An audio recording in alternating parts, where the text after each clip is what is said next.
لبانة واحدة كشفت عن قاتل بعد 40 سنة. أنا مكاوي وأقدم لكم حكاوي مكاوي.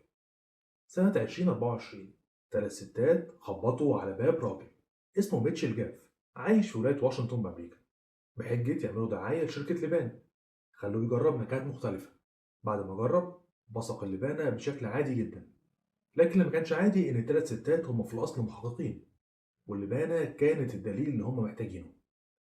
الحمض النووي بتاع الراجل طلع متطابق مع عينة دي ان ايه قديمة من جريمة قتل سنة 1984، ولما رجعوا قضية أقدم منها سنة 1980 اكتشفوا نفس الأسلوب: يدخل على الضحايا من باب مفتوح، يربطهم، يعتدي عليهم، وبعدين يقتلهم.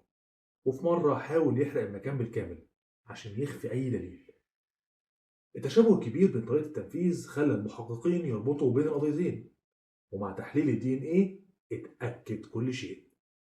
ميتشل جاف اعترف بجرائمه بعد 40 سنة من ارتكابها، وهيواجه عقوبة السجن المؤبد.